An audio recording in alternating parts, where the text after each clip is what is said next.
पगड़ी का मसला तब से चल रहा है जब सिखों के गुरु गोविंद सिंह जी महाराज ने, जब मुगलिया सल्तनत ने, चाहे कोई कितना अमीर हो, चाहे कोई कितना ताकतवर हो, चाहे कितना खूबसूरत हो, चाहे कितना प्रभावशाली हो, पगड़ी नहीं पहन सकता था उनके सामने। तब उन्होंने खालसा पंथ को एक नया चेहरा दिया और पगड़ी दी थी। और आज पगड़ी देने की कीमत हर जगह दी जा रही है। पर यह दुर्भाग्यजनक है जब यूके में, इंग्लैंड में ये घटना घटे। सेकेंड वर्ल्ड वॉर के बाद विंस्टन चर्चिल ने अपने भाषण में कहा था कि इन पगड़ीधारियों के कारण ही आज इंग्लैंड में हम सुरक्षित बैठे हैं, क्योंकि सेकेंड वर्ल्ड वॉर में ब्रिटिश आर्मी में बहुत सिख जवान थे जो सारी दुनिया में जाकर उन्होंने उनकी जंग लड़ी थी। और उसका गवाह है कि आज बेल्जियम में भी, आप ब्रसल्स चले जाएं, बेल्जियम में भी आप देखेंगे कि वहाँ पर जो शहीद स्मारक बना हुआ है वो एक सिख जवान का बना हुआ है।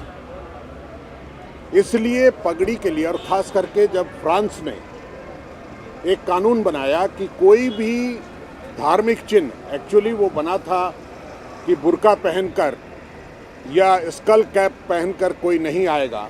रोम के एयरपोर्ट पर दिल्ली सिख गुरुद्वारा प्रबंधक कमेटी के अध्यक्ष की पगड़ी उतारकर सुरक्षा करने की बात कही गई, और उन्होंने जब इनकार किया तब वो भारतीय दूतावास की तरफ से हस्तक्षेप होने के बाद। और सबसे बड़ा दुर्भाग्य ये है कि एक पगड़ीधारी भारत का प्रधानमंत्री हो और वो अपने पगड़ी का स्वाभिमान की रक्षा ना कर सके, ये सबसे बड़ी दुर्भाग्यजनक बात है। और मैं समझता हूँ कि सरकार को तुरंत ब्रिटिश सरकार से बात करनी चाहिए कि इस तरह की चीज़ें बर्दाश्त करें। The issue of turban is raised by people of the then kings also. When Aurangzeb was there and Mughal period, when you can't wear a turban, whether you are a rich man or a strong man or you have fair complexion or whatever you are, but you can't wear a turban before a Mughal officials. At that time, our Guru Gobind Singh Ji has given turban as one of the our dress, and ultimately it has become part of our life. So turban issue was raised time and again in Europe, and they want to compare the turban of Punjab, of turban of Afghanistan. But we are not Afghani, and we have seen after 9/11 there was a lot of problem in America also. They treated that these Sikhs are Afghanis, but we are not. We are Sikhs and we are Indians.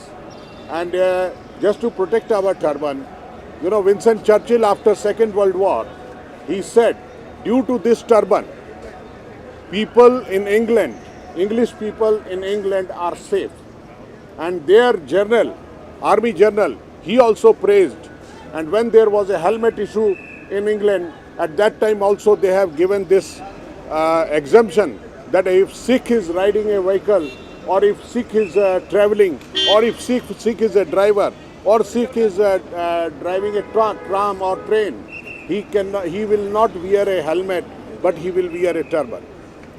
So recently whatever has happened, and it is very unfortunate that the Prime Minister of India is a turban man and he is unable to project turban worldwide.